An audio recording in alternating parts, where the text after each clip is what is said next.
Hello and welcome back to It's What I Do. I haven't got too much to report on this video. Been treating for flukes that finished during the week, and I've backed it up with a treatment of FMG, although I'm not sure how well the FMG worked, because I put it in, it coloured the pond, and within the space of, I don't know, 2-3 hours all the coloration had gone, and there's no UV on, so it's not UV leaching the colour out. It just went. Still having to clean the filters every couple of days because of the algae that's dying off in there. So yeah, but it's looking okay. Pond's looking okay. Let me spin you around and show you that. There you go. I've just given them some food. Big Ma is in the process of spreading it around the pond like she normally does. They're getting a little bit crafty because they don't eat the pellets quite so readily, but you put a handful of mealworm in there and they're all over it. So yeah, being crafty. They obviously prefer the mealworms to the pellets, but they're doing it okay. All good. Temperature here today is 30 degrees according to the temperature gauge, and the pond water is up at 21.5, so it's all good.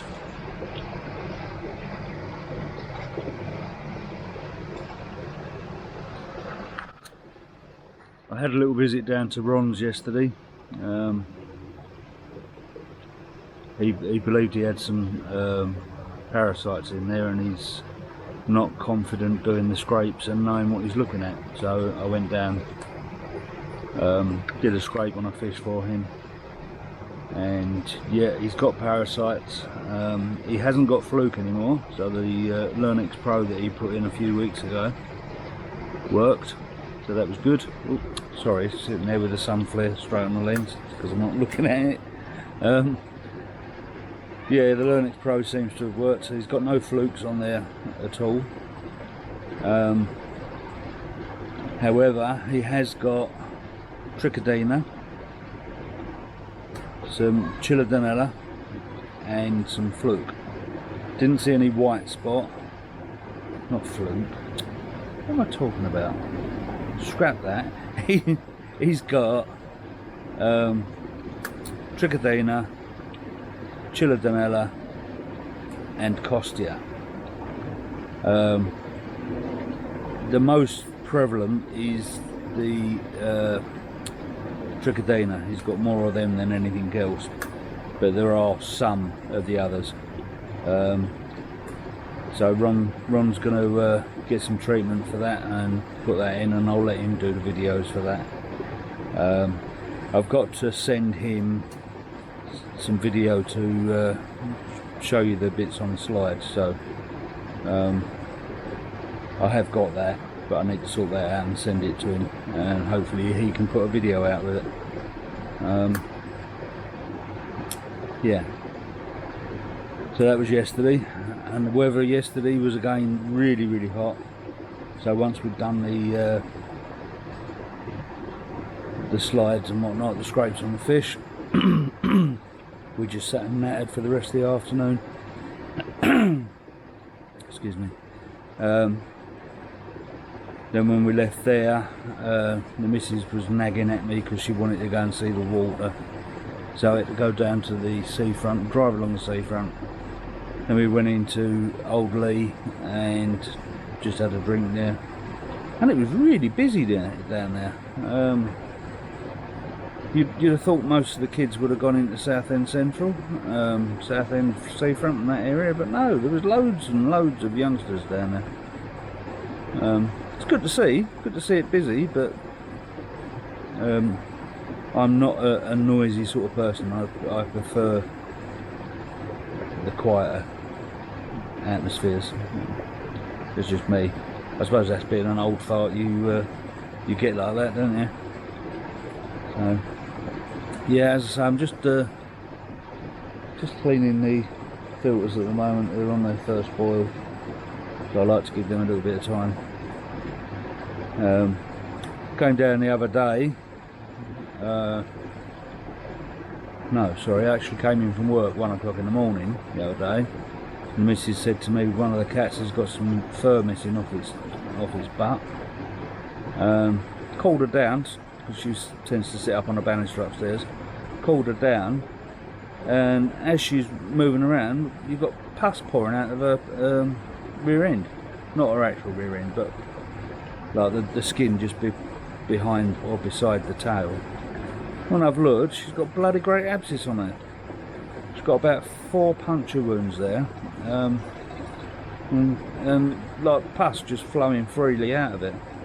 So I had to pin her down, clean her up, use some Tamidin on it, diluted the Tamidin so it's not full strength. And the last few days I've been having to clear that out once or twice a day.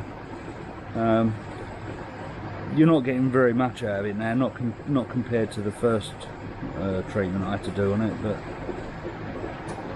I don't know if you've ever worked on a cat, done any treatments on cats, but they are buggers because they won't sit still.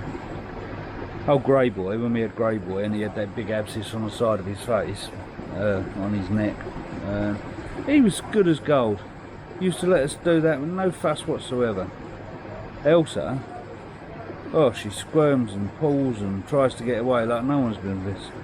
And trying to do that, especially when you're doing it on your own, it's not easy. I have to sort of scruff her neck, grab her by the scruff of her neck and pin her down, and then try and do it all one-handed. And all the time I'm doing that, she's sort of inching her way round in a circle with her back legs. So yeah, it's not particularly easy to do, but it is getting better. So hopefully that'll sort itself out within the next week, and we can start letting her out again. It seems criminal to have to keep a cat in this weather, but yeah, you got to do it to control the infection. So it is the cat that's the biggest predator, the one that why I had to get the jet sprays on the pond. Yeah, she's a bit of a bugger. If she can get to the fish, she will have fish. The others don't seem to worry too much, but she does. Bloody nuisance. I'm still working on the Duxford video. Unfortunately, when you've got a camera that does burst shooting, you can end up taking a lot of photos. So just one day I took 2,500 photos, and I've got to go through them and sort out the ones that are good, the ones that are bad, process the raw images, and then I'll try and put a video together. I don't know how long that's going to take me. As I say, we're going there again on the 25th of this month. It's the summer air show down there, and they're supposed to be having the red arrows down there, so that'll be interesting. See the red arrows flying. The noise will be quite interesting as well. I didn't do a hell of a lot of videoing while I was at Duxford, and I did an intro, and I think that was about it. I didn't really do much else. The rest of it will be photographs. But that's what I bought the camera for, was to do the photographs. So yeah, I've got that to put together. I've got the video that I did on my birthday to put together. So that's just photographs really. Did a couple of little bits of video, but it's really difficult to do handheld video with a super telephoto lens. Not easy at all. But that lens, I was quite impressed with it. The stabilisation on it is really good. So I can just imagine if the camera had IBIS, just how good that would be. Yeah, really pretty good. I did post a couple of little clips of the video actually on my Facebook page, my own personal Facebook page, just to show people. But it's say not very easy to do video handheld when you're using a telephoto lens. Tyres on my van. We'll talk about this. On my car, the last few times I've had tyres changed on the car, I've gone to Costco's. I'm a member of Costco's, so yeah, might as well use it, you know. And they've been pretty good. You go down there, you buy your tyres, you have them fitted, no problem. The van, because it's a commercial vehicle, they don't keep the tyres in stock, so you have to order them. So I did that, ordered them online. You then get a confirmation email sometime later telling you that they've been delivered to the warehouse, which was about 4 days, I think, after I ordered them. It might have been 5. Now, when you're ordering, you have a preferred fitment date, so I put that in, and that was on the Friday.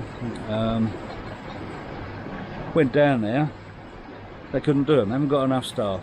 They'd had people leave there and whatnot, so I then had to book an appointment to have them fitted. The only appointment they could give me was the following Wednesday. That was the first appointment, and of course I was at work, so I couldn't do that. So they then had to give me an appointment for the following Friday. So now we're hitting nearly 2 weeks from when I ordered the damn things,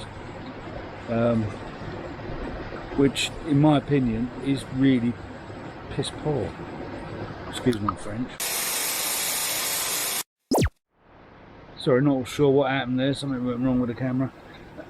Yeah, so nearly 2 weeks after I ordered the tyres, I actually managed to get down there and get them fitted. And I think that's appalling. 2 weeks. They cost me 250 quid for the tyres. I just, well, not impressed with that at all. I won't be ordering tyres from them through their website again. If they can't fit them then and there, they lose the sale. I ain't messing about. It's not like they're massively cheaper than anywhere else, they're not. So yeah, when I got them done on Friday, so the van's now got 2 new tyres on the rear. They did tell me that the tyres they've put on at the front are 9 years and 16 years old respectively. We've got a bird in the tree next to us chirping away. It's a little sparrow. There's a couple of them in there.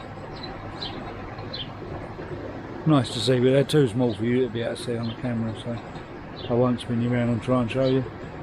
But I'm sure you can hear them. No, I go quiet so you can listen and they shut up. I find that funny. Right, I'm going to get on with these, and I'll come back to you in a minute and have another little waffle. To say, there's not a lot going on at the minute. It's just routine maintenance stuff. So there's nothing too exciting to show you on the videos. But, right, back in a minute. Yeah, while I'm waiting on the other filters, I thought I'd give this one a clean as well.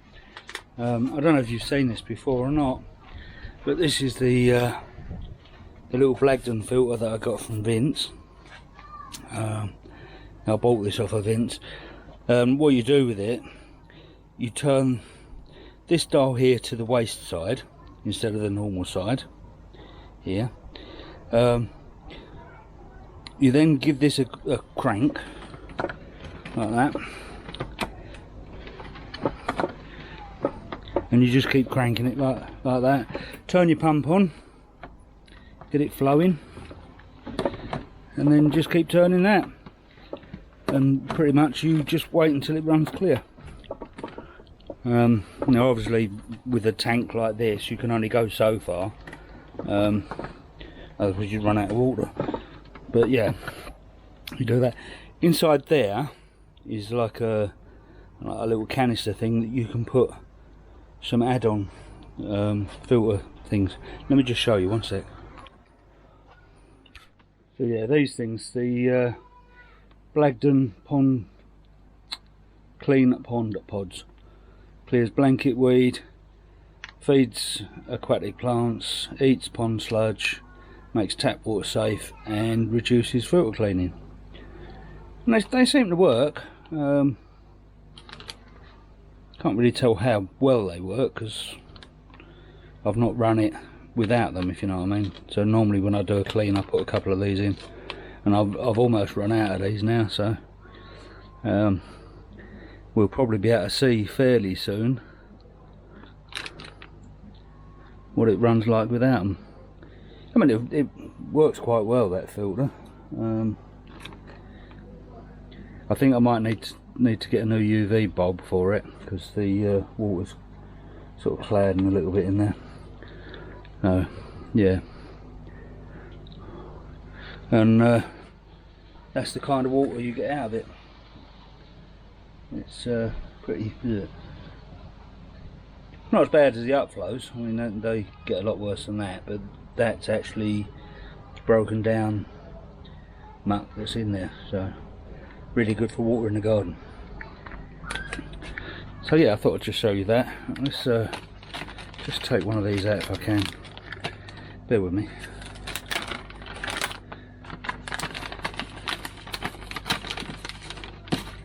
That's all they look like.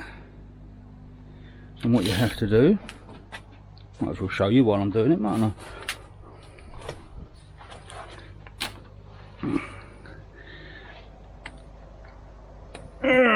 Turn that, and as you turn it, it lifts it out, so it breaks the seal. It's just very hard to do one-handed. No, I'll have to put you down, one sec. Right, so once that's fully round to the unlocked position, take that out, and you've got like a cage in there. And you can see it's a bit grubby in there where I've been cleaning. And all you do, drop them in there.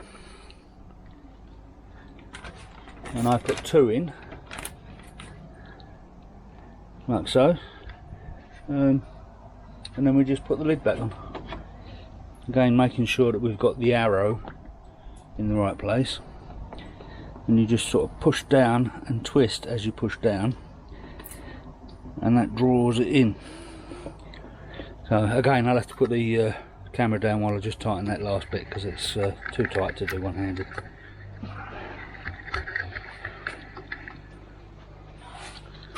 So that's back on now, as you can see, and then I'm going to just flush the last of the crap out of the pipe because there'll still be a little bit in there. So what I'll do, instead of filling the bucket up this time, I'll just push it down in between the plants. I'll give them a water as well then.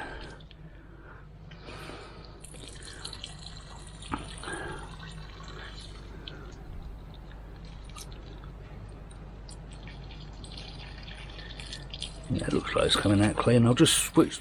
That's just siphon feeding at the moment. I'll just switch the pump on and just pump the last bit out. I've got the pump on its lowest setting, which is 17 watts. And yeah, that looks pretty clean. So we'll turn that off. Lift the pipe back up, otherwise it keeps siphoning. Just poke that out of the way.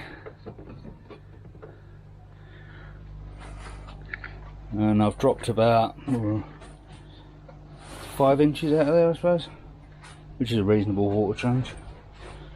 So once we've got that, just turn this back round to run. Like that. That breaks the siphon, because the air will come in through there. And that's me my little homemade shower that I made out of the B&Q boxes. That's working really well. So just turn the pump back on now, get that running, and then I'll top that up. So yeah, I thought you might like to see that. It's all doing quite well, and the fish are doing quite well in there, even though the water's a little bit murky. And so I need to get a new UV on there, and it is in sort of sunlight, so it gets quite warm until late afternoon. And it's got the old perspex roof over the top, so that doesn't shade it neither. They get shade against this end, so if they want to come out of the sunlight, they'll come up this end. And of course I've got my float switch there, which I haven't lowered it far enough to trigger it. And there you go. That's the trigger.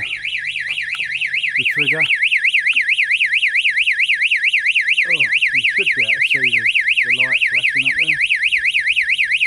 You certainly hear the siren, can't you?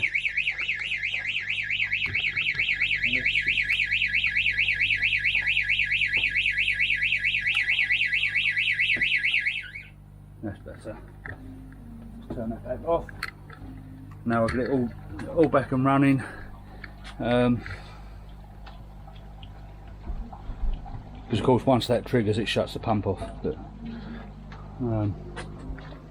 the pump's automatically switched itself back on where the power's resumed, so that's good. And that will start flowing out of the holes in it. Let me just turn the pump up.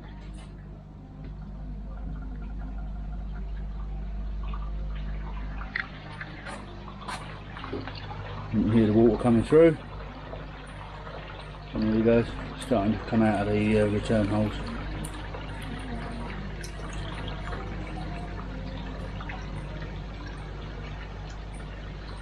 That's actually on full power. I normally run it at 27. 35 is full power. I'll run it at 27, which is about 4,000 litres, 5,000 litres an hour, something like that.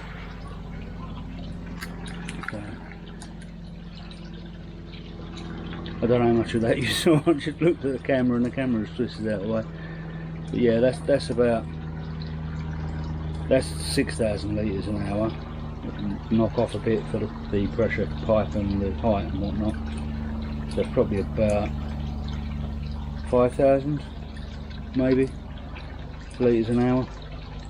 And as I say, I normally run it at 27, so that's probably dropping it down to about 4,000, 4,200, something like that, which is plenty enough for this.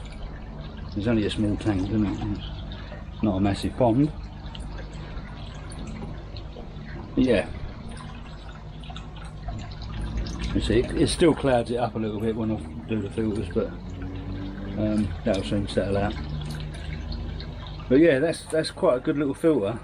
The only thing that could be better is if it was sort of fixed solid, so that it wasn't going to move anywhere when I'm turning the handle, because that gets to be a bit of a pain.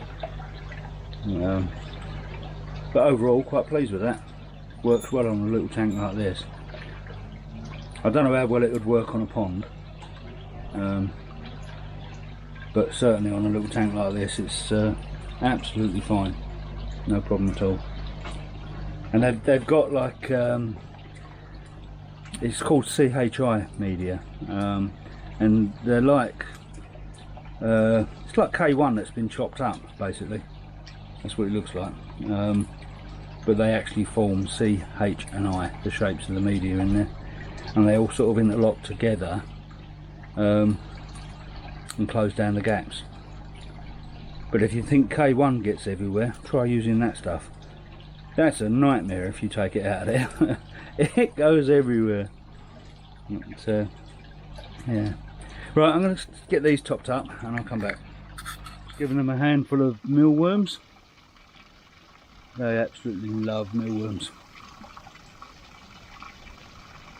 That's the mealworm and black soldier fly mix.